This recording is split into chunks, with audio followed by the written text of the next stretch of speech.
Assalamu alaikum. Notre leçon du jour est sur Al-Idgham, qui fait partie des règles de la lettre Nun Sakina et le Tanwin.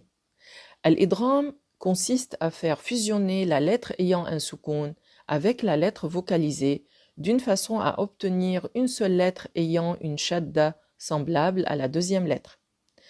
La condition de cette règle, c'est qu'elle s'applique entre deux mots. Si après la lettre Nun Sakina et le Tanwin, je remarque la présence de l'une des 6 lettres de idgham réunies dans l'expression yarmulun, la lettre Nun Sakina ou le Tanwin fusionnent avec la lettre du idgham pour ne former qu'une seule lettre ayant une shadda semblable à la deuxième lettre. Par exemple, en len devient allan, allan. Nous avons ici une lettre Nun Sakina dans un mot, suivie d'une des lettres du idgham, la lettre Lam. La lettre Nun fusionne avec la lettre du idgham, le Lam, pour ne donner qu'une seule lettre ayant une shadda, semblable à la deuxième lettre qui est la lettre Lam. Allan, allan. Al-idgham est de deux sortes. Idgham sans nasillement, ces lettres sont au nombre de 2, Lam et Ra.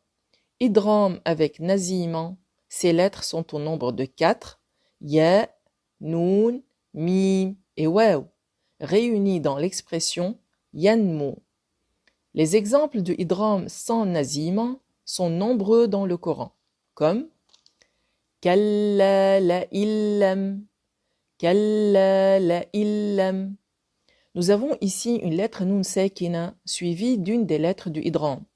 La lettre Nun Sakina fusionne avec la lettre du idgham pour obtenir une seule lettre ayant une shadda semblable à la deuxième lettre. La illam, la illam. Nous remarquons qu'il n'y a aucun nasillement dans cette sorte de idgham, car la lettre lam fait partie des lettres de idgham sans nasillement. On dit la illam, la illam.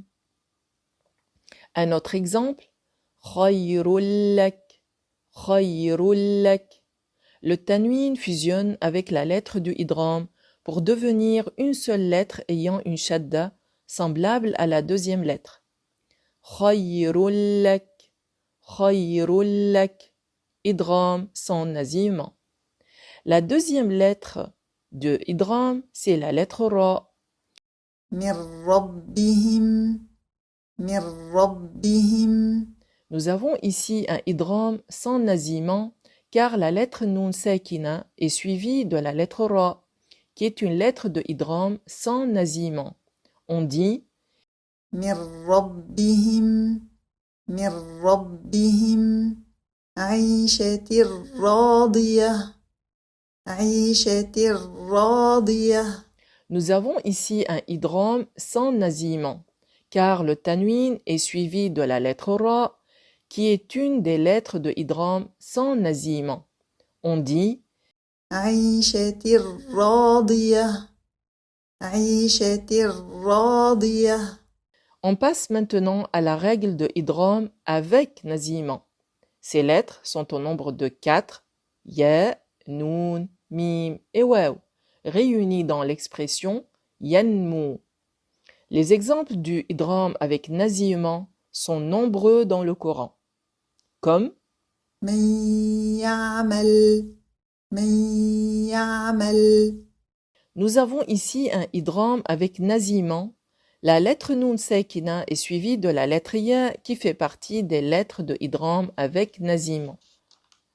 Pour savoir comment prononcer avec un nasillement, on s'entraide du schéma et on se concentre sur la façon de prononcer les lettres.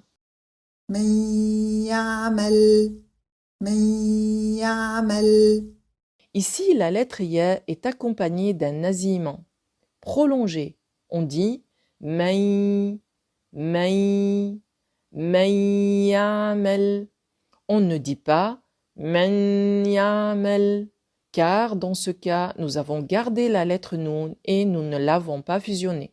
Aussi, on ne dit pas Man ya'mal. On n'accentue pas la prononciation de la shadda sur la lettre Ya.